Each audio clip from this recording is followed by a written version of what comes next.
Bienvenue sur Page à Page et merci d'être au rendez-vous pour un nouveau résumé. Dans Bel Ami de Guy de Maupassant, nous suivons l'ascension fulgurante et impitoyable de Georges Duroy, un jeune homme ambitieux et séduisant dans la société parisienne de la Belle Époque. À travers les rues étroites de Paris et les salons élégants, Duroy manœuvre avec habileté pour gravir les échelons sociaux, usant de son charme irrésistible pour manipuler et séduire ceux qui croisent son chemin. Entre intrigues politiques, liaisons scandaleuses et trahisons sournoises, Bel Ami nous offre un tableau saisissant de la vie urbaine et des ambitions humaines à une époque où le pouvoir et l'argent dictaient les règles du jeu. Cette introduction au résumé du roman nous présente un aperçu des principales péripéties et des personnages clés qui ponctueront le parcours tumultueux de Georges Duroy vers la réussite sociale, tout en soulignant les thèmes intemporels explorés par Maupassant dans cette œuvre emblématique de la littérature française. Dans Bel Ami, le lecteur est présenté à Georges Duroy, un jeune et bel ex-soldat qui débarque à Paris, cherchant à échapper à ses origines modestes et à se faire un nom. Luttant pour trouver un emploi stable, la chance de Georges tourne enfin lorsqu'il renoue avec un vieil ami, Charles Forestier, qui travaille comme journaliste. Grâce à l'aide de Forestier, Georges obtient un poste de journaliste pour un journal en difficulté, La Vie française.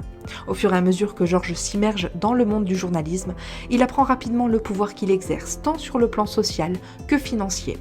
Poussé par l'ambition et le désir de réussite, il a pour objectif de gravir les échelons sociaux et de devenir une figure éminente de la société parisienne.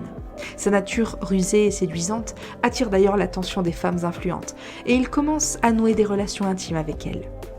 La première conquête de Georges sera Clotilde de Marelle, mais sa relation la plus importante sera sans doute celle qu'il entretiendra avec Madeleine Forestier, l'épouse de Charles.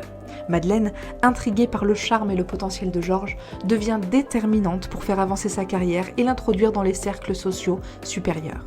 Au fur et à mesure que Georges prend de l'importance, il s'implique dans diverses entreprises commerciales et acquiert richesse et statut. Cependant, ces méthodes sans scrupules de manipulation et d'opportunisme conduisent à des conflits et à des dilemmes moraux. Il commence à perdre le contact avec sa conscience et ses actions l'éloignent de certains de ses amis et associés. Tout au long du roman, Maupassant dépeint magistralement la décadence et la superficialité de la société parisienne de la Belle Époque. Il dévoile le ventre sombre de l'ambition et les dures réalités de l'ascension sociale, soulignant la nature corrompue de ceux qui sont prêts à compromettre leur intégrité à des fins personnelles. Georges Duroy, le soi-disant bel ami, personnifie ainsi les dangers d'une ambition incontrôlée alors qu'il poursuit impitoyablement le succès, sans se soucier des conséquences de ses actes. Et pourtant, au fur et à mesure que l'histoire se déroule, Georges est bien forcé de faire face à ses conséquences, jusqu'à vivre la chute qui attend inévitablement ceux qui bâtissent leur succès sur une base de tromperie et de manipulation.